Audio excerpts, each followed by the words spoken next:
3, 5. Make some noise!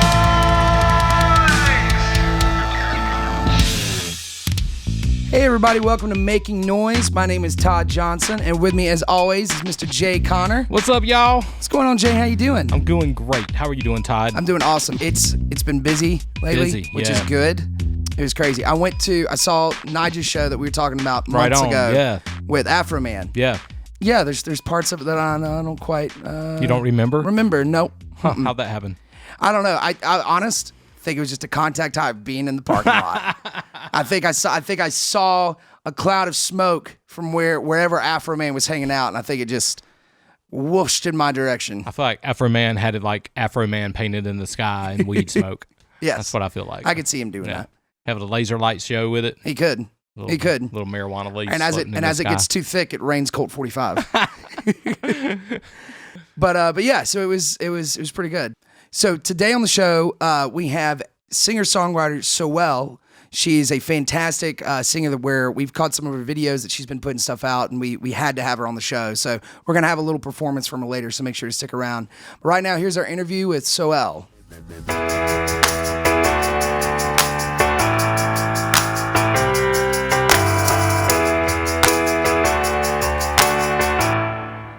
I really do want to go see Akita. I would have seen them last night. They're it's the like same baby thing. lettuce. Yes. That's what I compare them to. Everybody's like, well, who's lettuce? I'm like, okay, I can't talk to you anymore. But baby you're cut lettuce. off. You know what? I think baby lettuce is a better name. I really like Akita, but I think baby lettuce is probably one of the coolest I think they should names. Consider it. Yeah, Akita. I think you guys should consider it. You're welcome. I get some of the credits in that branding and marketing. For sure. Absolutely, 100%. So as far as branding and marketing, yes. So I make sure I say it correctly. It's Søelle. Søelle, yes. Okay. But thanks for coming in and being here and hanging out Yeah, with I us. appreciate you guys. I love hanging out. Doing shit like this. It's dope. So with the name Søelle, where did that come from? Søelle, so it's Soul and Music, or Soul and Danielle, which is my government first name put together, Søelle. And then again, back to the branding. I'm really into that stuff. And so the O with the backslash is like no bullshit. And then black and white are the predominant colors in my brand. Like no shades of gray. Like everything's very black and white. But then I also have like, that softer, almost like a rose gold pastel, like to weave in some femininity. I'm for sure connected to the divine feminine energy, but I also take no shit. So, like, yeah, I'm nice, I'm pretty, but also don't fuck me. But I over. also have not allowed, so don't. Yeah. I know how to cut somebody. Don't give me no shit. How long have you been in Charlotte? 20 years. Okay. So I can claim it now as home, right? Yeah. No, you can totally. Oh, okay. I claim it as home, and I have not. I've been here 7-8 years, something like that. So yeah. There aren't a lot of like native Charlotteans. We're pretty much all transplants at this point. I mean, it's grown so much in the past 20 years. It's a melting pot. That's why I love it so much. It just has so much of every culture, every background. Like it's dope. Yeah. You can easily find kind of whatever you want around here. When did you start playing? So I figured out I could sing when I was like 4 or 5. My dad and I were riding in the car, and it was like something old was playing. It was Roxette. It was like what song was it? She's Got the Look. No, but that's a good song. It was I shot in the dark, man.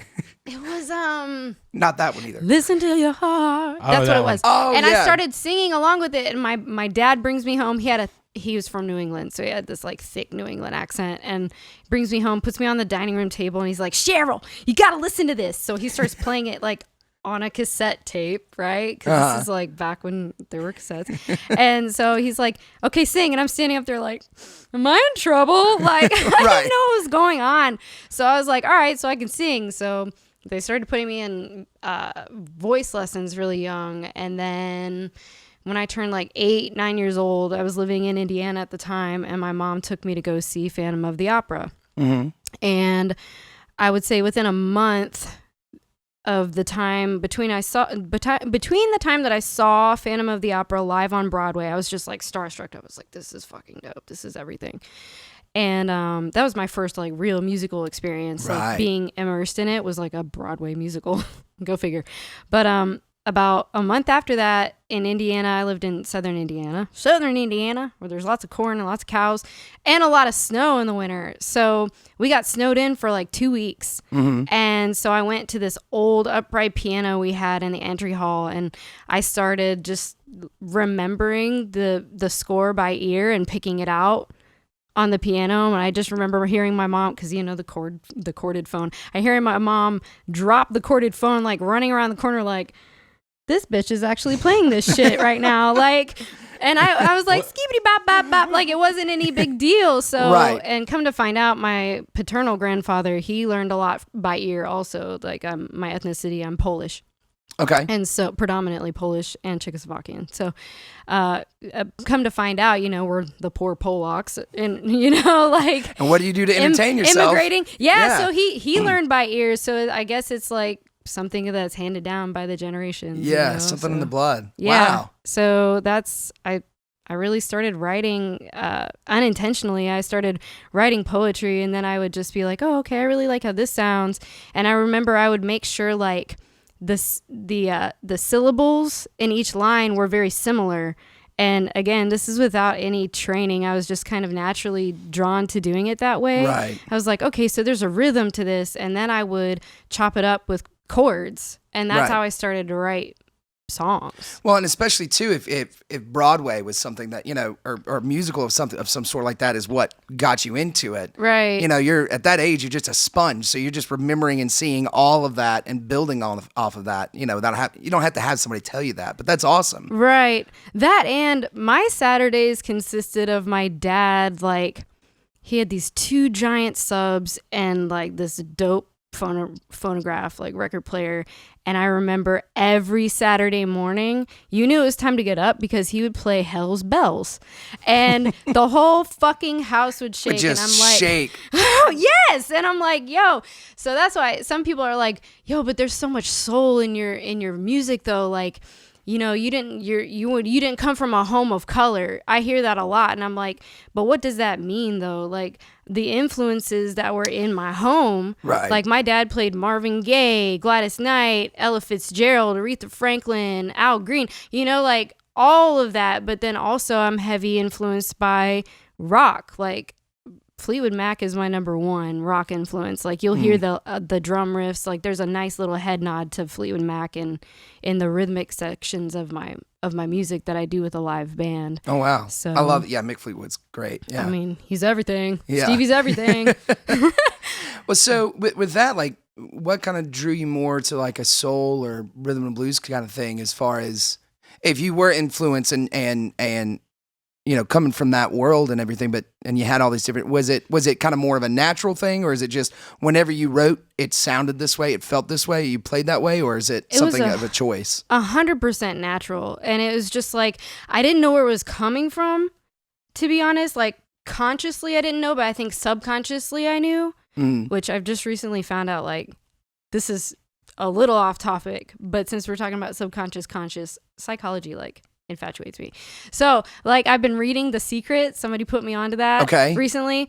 And because he was like, yo, you're already living this life, but like, yo, read this. And just like, it's eerie to like all how you're living your life right now. So I found out like the words not and the words no, which, have y'all heard of The Secret? Do you know what that is? I know what you're talking about. I'm very interested in this. So it's like thoughts become reality. It's like what I was talking about earlier. Right. Whatever you put into the universe, and it's not just like manifestation. It's like, honestly, like, being conscious of what you're thinking about. Like, if you're projecting negative thoughts, like, that's what's going to come to over pass time. Psychologically, that will wear down into that. Right. Correct. But like that, it goes a level deeper, which I didn't know this. I was like, yo, I enjoyed learning this. So like, if you're like, this happened this morning. Okay. Perfect example. So, and I just read this part, so I was mad at myself, but it's okay. It's going to take time. I got to process this and like apply it to my life. I'm going to take the words doesn't and not like 100% out of my lexicon because I'm on my way to this spot for breakfast this morning. I'm like, yo, I want to go get some avocado toast, some crispy bacon. Where did you go? I went to First Watch. Where's that at? Is this another breakfast? I've eaten at the one in Matthews. Yeah. No, okay. So I went to the one in TK, like Fort Mill area. So I'm like, yo, I just want to have my avocado toast, my crispy bacon, and I'm going to chill on the coffee. I do not want coffee. Okay. I'm not going to have the coffee. I just kept saying that over on my way there. We can't be friends. I'm not. Whoa, because no, it's not because their coffee. It's like crack for me. Like clearly, I don't need that. So you're trying to stop it, but you keep saying don't. No, and I knew I was gonna have this. I'm like, I do not need to be like on 10 when I get there. So maybe at the end. So yeah, no, we should get you more coffee. Let's get you. No, I don't. Please, like replay that clip over and over, right? So I'm very animated. Clearly. So I'm on my way there. I'm like, I'm not going to have the coffee. I do not want coffee from here. So the waiter comes up. Sure enough, he's like, would you like coffee? I'm like, absolutely. Absolutely. And Gives I'm me like, the coffee. yo, this is the shit I just learned. Yeah. So like, if you're like, I don't want to spill shit on my pants today. Like, I would prefer that my pants will not have a stain. See, even there, I said not. Like, well, see, like, so one thing for me, like, right? At one point during the pandemic and stuff, when it was like we could start playing more and we could kind of go out, but it was like weird, like playing outdoor shows. Yeah. I would go. It would start getting to the point where I'm like, people were so excited and like buying drinks and doing all this stuff, and we get like halfway through a show and I'm like, I'm lit. Like I'm lit. No, Todd's drunk. Yeah. Like, and I'm drunk. I gotta. And I've got a set to go. I've got another set to play, and I got to break down. You were playing Oh My Soul one time, and I showed up for like the second set, and like I think that maybe Jillian had played before or something, and so you were I went and saw early, Jillian before, and somebody saw got Seventh you and drinks, Fire before, and you're like, "Do you want a drink, man? Do you want a drink? Because I've had some." I had been drinking outside in the heat for like 7 hours basically at this place because I saw my friends play and then I set up and then I was playing. So anyway, but the point was like after that I started going like, man, I'm getting too much. I do not need to drink at shows. I just no alcohol at shows. Don't drink at shows. Don't drink at shows. And then I would be like, all right, well I'm having one. Or I'm gonna, and then but to kind of stop, I was like, you know what? I'm not putting the pressure on myself. If I drink a little more, if I don't, whatever, it's fine. I'm not gonna put the pressure on myself as far as saying like don't drink. And what would be crazy is from that I would like play for like 2 or 3 months where I didn't drink, because it wasn't like an obsessive thing. Because what I found out is like when you get that obsessive of saying don't do it, right. But like, there's no filter, there's no discernment in your psyche, in your subconscious psyche, to filter out the word don't or not. Okay. So that's why, like, what the universe hears is, I want to drink. Right. Like, then that's what comes back to you, and I'm like, yo, I didn't know that. Yeah. Well, it's like don't think about a zebra. Right. Now you're thinking about a zebra because you can't help it, So when you say don't and you keep hitting it over, I love talking about stuff a lot of times too with creativity as far as like psychologically as like unconscious and conscious thoughts, because I think that the more you allow yourself to be in more of a subconscious area, I said unconscious earlier, that's not what I meant. Subconscious area, especially with like lyric writing or melody writing or anything like that, the creativity, you're usually out of your own way more, other than consciously, what does this mean? Overanalyze it later. Well, it becomes a very Zen thing at that point, right? Correct. And it's mindfulness, and you're actually in the moment instead of worrying about all the other stuff. For sure. So be reductive. I think that there's something very interesting in that, and like for me, I think better song ideas and melodies and stuff that I have, it's always like a late night thing, or like I wake up and go like, now I'm gonna, like those are the best, because it's literally just your subconscious just firing it, just firing it like crazy. And so if you hear the song in your sleep or hear a dream or come up with that, it's like I immediately try to like service that moment and like just like I have so many like notes on my phone where it's like me being very groggy. Voice memos. I do the same shit. Where it's just me going like, okay, I'm going back to sleep now. Like I don't even remember recording. And then you go through them and you're like, holy shit, this is dope. Like I'm totally gonna fucking finish writing this. Right. You know what I'm saying? So, yeah. And I think that, like you said, like that, putting that out correctly, I think if you, with mindfulness, if you focus on that stuff, I think you write better. I think you perform better. Oh, 100%. And just allowing yourself to be in that zone, like not having any inhibitions. Like I used to be really self-conscious about performing because I would get made fun of in my own home. Like I get so animated and I'm just like all in it. Like you will see, like when I'm in it and I'm playing the keys, like I legit start headbanging. So I started to like put boundaries on like what I would allow myself to feel or a type of way to be. And now I'm just like, this is it. Like, you get all of it or you get none of it, because I'm not going to show up half-ass. Right. And I'm also not going to do that to my soul or to the people that I'm speaking to, because real talk, like the way I do write, those lyrics are meant to empower other people too, going through, similar situations, or being able to relate to it in some type of way. And the way that I was talking with somebody about this earlier, if you don't feel it and you don't allow yourself to feel it, they're not going to believe it. Right. I don't believe you. Right. There was a guitar solo in one of my recent recordings, and I remember Joe Coleman, I asked him to come out. I was like, please help me, because I haven't recorded with the live band in so long. He's like, all right, bet. So he comes out, and I'm like, oh shit, he's gonna yell at me, guys. And I'm in the ISO booth with the piano, so I'm like, please, Joe, don't yell at me. I didn't know the mics were all hot, so Chris had kept all this recorded, and I'm like, oh shit. Was this at Chris Garges at Old House? Yeah, okay. Old House. So he goes up to Zach. I'm like, oh, Zach, I'm sorry. And Joe's like, you're doing great, but I don't believe you. And I'm like, I know exactly what you're talking about. Right. And so shout out to Zach Willard. He's a dope ass guitarist. He killed it that day. Zach, yeah. Yeah, I fucking love Zach. So Zach's on that project. Max Williams did bass. Okay. Tony McCullough did sax. Jesse Lamar Williams did drums. Oh, Jesse's great. It was fucking magical. I love y'all. Mwah, mwah, mwah, mwah. Love them so much. And again, like Joe Coleman came through, and actually, I don't know if y'all are familiar with Light and Song, Sean Beck and Daniel Hamby. That's actually where I saw you, and I saw that. I was I really want to get her on the show. That was how I got. Yeah, shout out to them. So Light and Song is a great series. They did their thing. They did. Well, I've got a song that they're gonna be posting, I want to say like late July. Oh, sweet. So I've got more stuff coming up from them. But they came through to do some videography for that. I wanted just like a live, very organic, feel recording of the actual, recording of the record. Yeah. So. No, that's great. So as far as that project, we're going to bounce around a little bit because I want to go back to something you said. But that project, when is that all going to come out and be complete? That song is called Want Me To. Okay. It'll be live on every platform July the 3rd. Oh, for nice. downloads. And then mid-July, the video will be out. Oh, sweet. Yeah. Awesome. I'm very excited about that. Very cool. Very excited about that. Yeah, I think this will probably be coming out around the exact same time. So that's dope. Awesome. Yeah. Yeah, go buy it. Yeah, go get it. Support local art. Or even if you're not local, support it because it's art.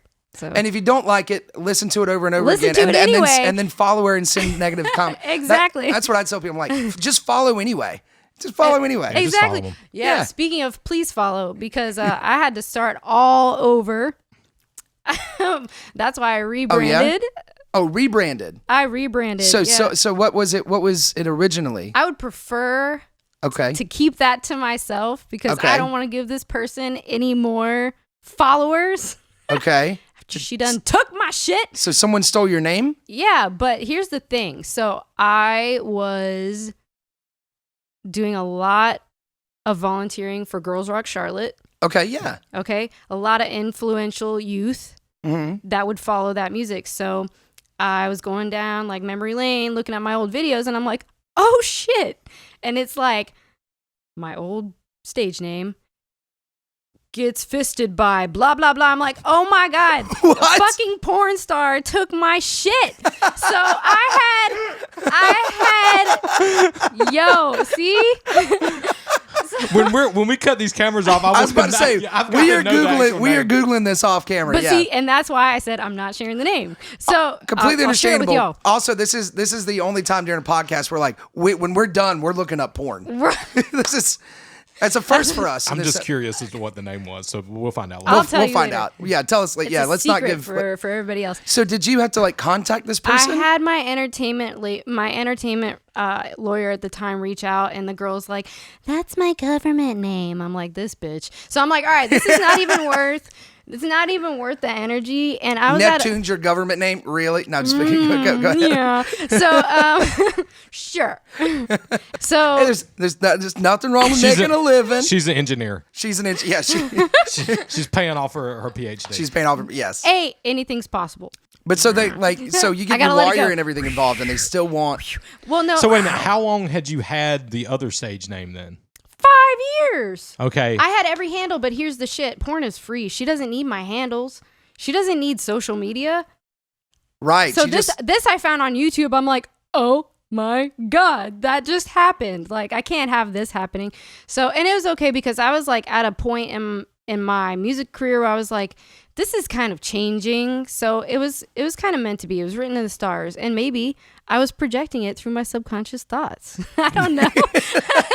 So I mean, it's all. I'm it's projecting all good. that I need my name stolen by a porn star. Because this is the only thing that will make me change, and maybe that was the only thing that was gonna make me change, Right. make me like physically The push that you uncomfortable. needed. Yeah, and so. And I love my brand. Like, this is, me. A different push than she was getting. Yeah, a different push. A different. I know, right? So was it still the same genre of music then, or did you change a little bit? It's a little different. I mean, like, still soulful, but I would say it was more. It was more rock influenced, I would say. Okay. Not as hip hop esque and urban-esque as it is now. Well, and so that makes sense. Who's done some of the producing stuff with you before? Because we went back a little bit and really enjoyed it. Yeah. Okay. So shout out to AK Played At. He did all of the production. Are you talking about Promises? Mm-hmm. Yes. So he and I both produced that. He gets more credit than I do, but I do have an engineer and producer ear, so I like to play with sounds and do all the things. But he and I have a great chemistry in the studio. He's super dope, great aura, great energy. Highly recommend. That's awesome. Yeah. Well, what was his name again? It's AK Played At. Where's he out of? Southern Pines. Southern Pines? Oh, yeah. Out by the Ville. Out yeah. by the- Out yeah. by the Ville. So, but yeah, he's off the map and he likes to keep it that way. So Oh, okay. I don't want to tell everybody. Oh, okay. All the Because I things. want to talk to this guy too. Yeah. Well, no, he went between here and LA quite a bit. And then he had a studio out in Miami for a minute too. So, and let me speak on his family for a minute. It's just like, it was heaven on earth the first day I met him. I walked into the studio, and this is like way back. I worked with him back in the days, like 12 years ago. Okay. That was the first time we met. I walk in, and like 2 minutes later, his pops comes in, his mom comes in, his brother's there, his other brother's there. He's got 2 brothers and a sister. I didn't meet his sister, but his dad comes in, starts like skooty bop bop bop on the grand piano that's in there. His brother picks up the guitar. His Family other brother band starts just singing. comes in. His mom comes in and singing. I'm like, yo, is this Christmas? What the fuck is happening right now? I was like, this shit is dope. So yeah, I love him. That's awesome. Yeah, I love the family. They're great people. So. Yeah, no, that's cool. I mean, it's I always get jealous of that because I in a way, or envious, I guess, is like the people who grew up with like the family dynamic of multiple players and all that kind of stuff. Yeah, 100%. Yeah, it's super cool. I've got some friends where it's like they all grew up in a church. So it's like even when we were like in high school or college or something, and so it was 3 brothers, and if we were to go like to the mall or something and some song would start playing over the radio, the 3 of them would just start harmonizing it and would sound beautiful, like just walking through the mall. I'm like, could you motherfuckers stop being so awesome right now? Like, just stop it. Stop sounding so good. But yeah, I love seeing that kind of stuff. That's awesome. Yeah. Well, so what was a moment, you said something about being self-conscious, but also owning and performing the way you need to perform and what gets that across. Was there a moment where you had that, like when you were a younger performer, earlier days, where there was like you were kind of holding back, and then you like, where was that? Do you have a moment where you're like, nah, fuck it, this is where I'm gonna do it? I remember going all in.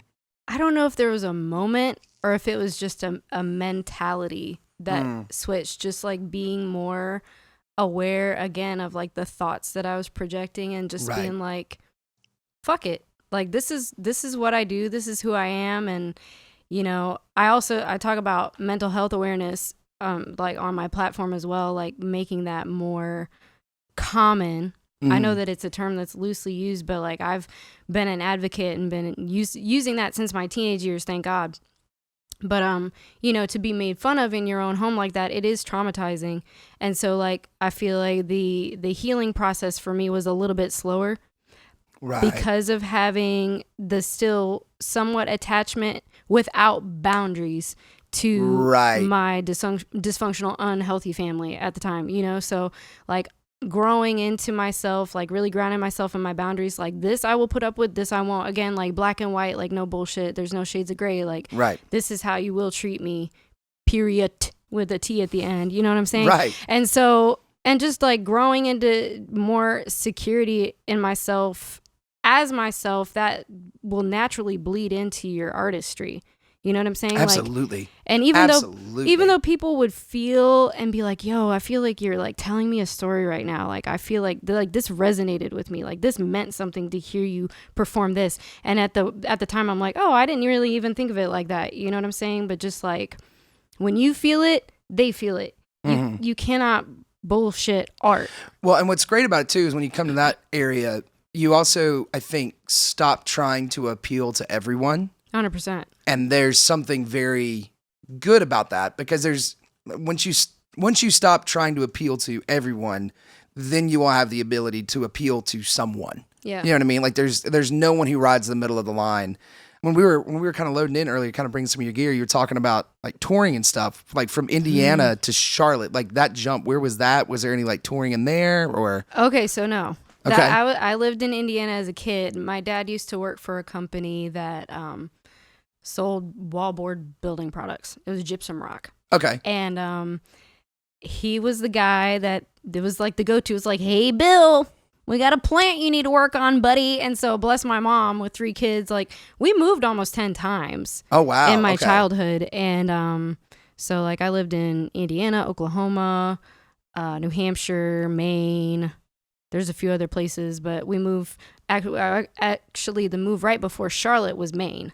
Okay. And I remember moving here and just being like, because like I'm a northern vibe with a southern drawl. Like that's what everybody says. They're like, yo, you don't make sense, but I like it. And so I remember moving here and like being in high school and coming home and being like, what the fuck is everyone smiling at? Like I didn't understand. I was like, why the fuck are these people smiling? And it's just why is everyone talking so slow? Yeah. What's happening? Come on. Yeah, and I didn't understand. Like I got hit on my first day at school, and this is me coming from like a private Catholic school in the north, like very like, And okay. I just remember I was like, I just looked at it as disrespect, and I just remember like, excuse me. Which high school? Which high school? Providence. Okay. Providence High School. Was he didn't hitting on you in a polite? I didn't understand. Or was he being like a very much a jerk asshole about it? I don't think he was trying to be a jerk. I just wasn't used to it. Right. So you're just like, hold on a second. I was like, oh shit, we not in Catholic school no more. Right. I gotta figure this out. Yeah. Yeah. You didn't show up with the like Catholic schoolgirl. Oh thing no. on, did you? No, we didn't do that. Didn't do that. By we, I mean me and myself. Right. We did not do that. We did not do that. We did not ask for this asshole to say shit to us. No. Nope. So as far as like, where did you kind of start playing out? Like when did that start happening for you? Like performing out for people? I would say back in my old brand days, about 8 years ago, I did the Muse several times. That's fam. Cool. Yeah, I love the Evening Muse. I've played the Visual Light. I also toured. I did an East Coast tour, so I went to Brooklyn. I went to New York. I went to Philly. How long was the tour? Nashville. It was a week long. Yeah, that's so it's like a different city every night, and it was dope because it was just me by myself. Right. So again, like I was carrying all my gear, like I don't know how I did it. Like I carried my keyboard stand and my keyboard, like, and then my gear bag on the other shoulder, like, Yep. I got this, and all the spots in New York, you got to go down the fucking stairs to get into the spot. Or it's not an easy load up. No, it's not. You can't just pull your car up and then you're like, do you guys have a parking lot nearby? Yeah, no, that doesn't happen. So it's just like, forget about the parking. Fuck it. You're going to be walking a few blocks. So yep. Be comfortable. That's why I got what I got. I think it's the P105. It's like the lightest it's Yamaha. super light. Yeah, because I was like, man. One of our keyboard players, Jillian, I think she has that same one. And we did a gig where we had something where we wanted to use one of the sounds on my keyboard, which is it's an older Kurzweil, which is just, it weighs a ton. It's very heavy. It's very heavy. Like it really, it's a full 88 key and it goes even further. It was back in the day where they made keyboards where it basically had a computer built inside it, so you can like multi-track record in the sequence. Correct.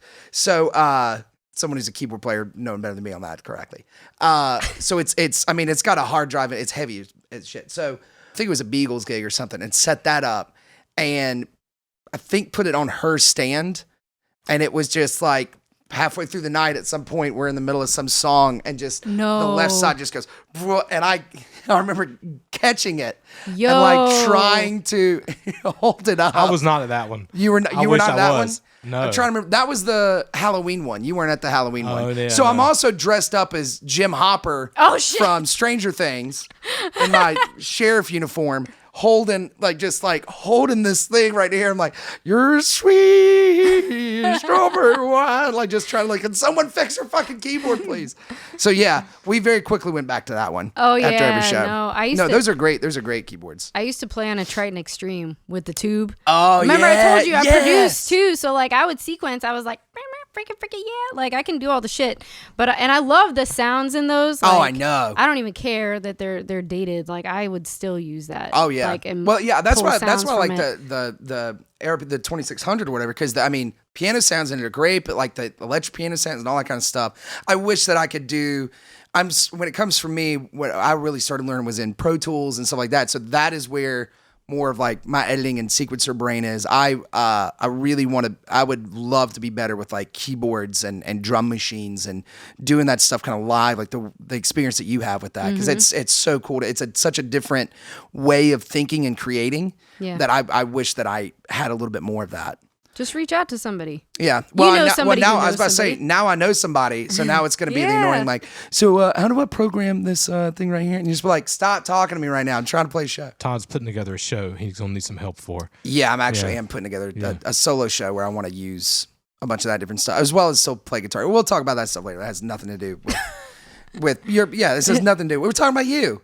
It's okay. It's all a circle. It's a circle conversation. How did you book your tour? I think this is super interesting stuff to me. Is like as a solo artist going and doing that on their own, playing in Nashville, New York, all these different places. How did you book that tour and like put it together? Did you have some help? So I connected with another artist. Her name's Fauna Halo, and she's based out of Nashville. And she came to Charlotte, and I'm like, "Yo, you're dope. Let's link." And so like half of that tour was like her and I like piggybacking off of one another. So like when I played in Charlotte, I headlined at the Muse, and then we went to her hometown. Where do we play? I know I played at the Basement. There's another spot that we played at, but then she headlined at that spot. So yeah. Okay. Yeah. So like, linking up with linking up with other artists that are like similar, because she's very keys heavy. She's got a really unique voice, and just like her lyrics, I'm all about her. So like very, very different. So very unique. It's awesome. Solid talent. From just seeing the Light and Song video and hearing that, I thought it was great. And I remember saying to Jay, I was like, I think this is somebody we really need to get on the show. Oh, I appreciate you. So I really appreciate you being here. Yeah, I it's appreciate awesome. you guys. Yeah. What was we're gonna kind of reset up and get you to play a song for us, hopefully. Cool. Fingers crossed. Yeah, 100%. But what song do you want to play for us today? I'm gonna play "Want Me To." Okay. It's the one that's gonna be released in about a week. So then Nice. you guys can have the like acoustic version, and then you can hear the live band. And it's then people can be like, "Shit, let me find this on Spotify." It's a smash. Yes, it's awesome. It's a schmanger. It's a smash banger. That's what I call them. So. Smash bang. It's a schmang. I It's love a schmanger. And also, I know you were talking about performances, so I do have a gig coming up. It's the first performance that I've done in 5 years. Wow. Been pretty strategic with it because I have not played neighborhood theater. So I've played every other spot in Charlotte except neighborhood theater. So teaming up with Groove 8. I don't know if you're familiar with them. You should have them on for sure. They've been in the game a minute. Very dope. Like soul, funk, fusion, jazz. Like love it. Like almost like Ministry vibes. Okay. If that makes sense. So they're headlining. It's their 15-year anniversary concert at Neighborhood Theater on September 18th. Sweet. So I'll be playing there. Very cool. Ministry is my backing band. So wow. That shit is gonna be fire. Oh, that's awesome. I'm so excited. That's awesome. I'm so excited. All right. Well, we're gonna reset, but first, before we play, I think I'm gonna figure out how to get tickets. Oh yeah, for awesome. sure. Yeah. Oh yeah, absolutely. Well, thank you so much, and we'll have you play a song. Yeah, absolutely. I appreciate you guys. Thank awesome. you so much. Yeah. Thanks. Now with her new single, which is streaming everywhere, and for this performance featuring Jay Connor on saxophone, Søelle.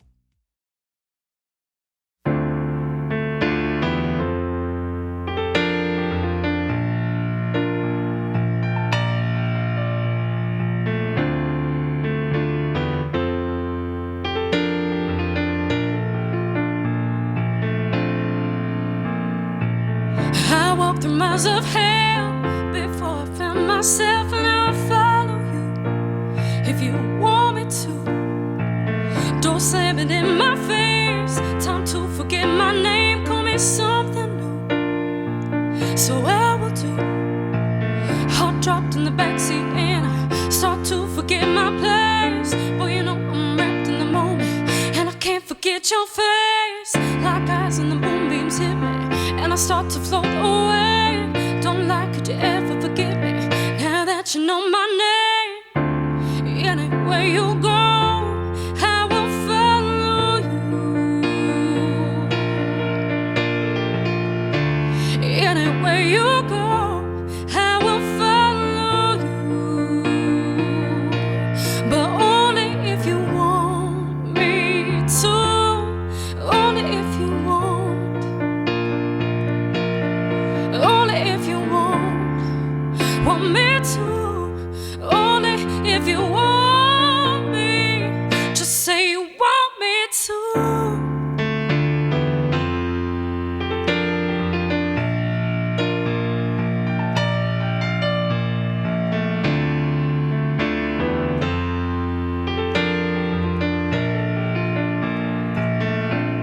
I know that I wasted time between you and I,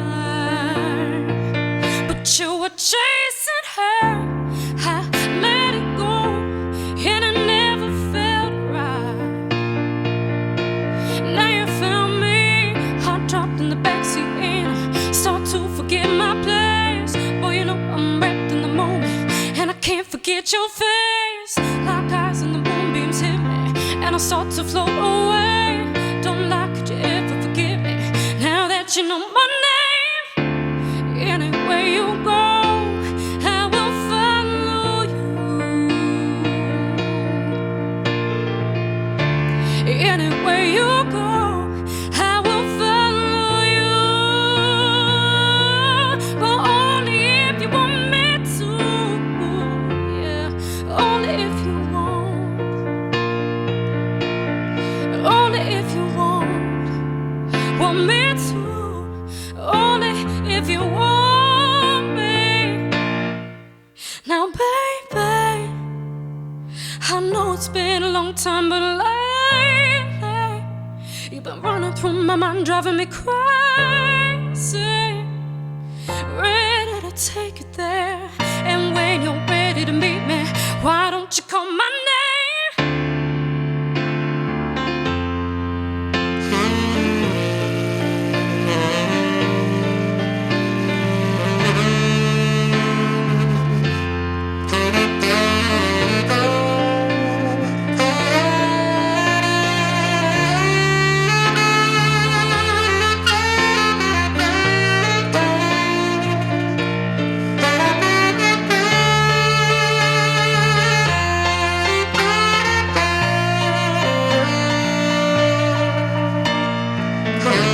Anywhere you go, I will follow you.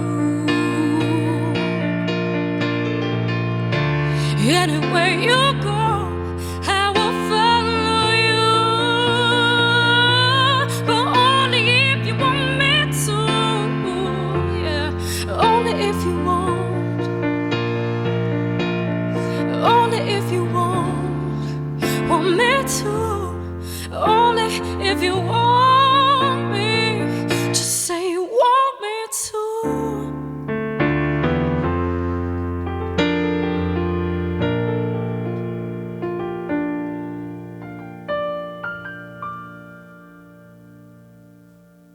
Yeah. Oh, thank you. All right, that was our interview with Søelle. That was great. Awesome. That was Yeah. great. So great having her on today. Absolutely. So make sure to follow her on all her socials and all that stuff. And Go check out her what she's videos doing. on YouTube. Yeah, check out all the stuff that she's doing. She's fantastic. So, and she did great with the song. It was fantastic. Awesome job performing. Thanks, everybody. We'll see you next week, and be good to each other. Later.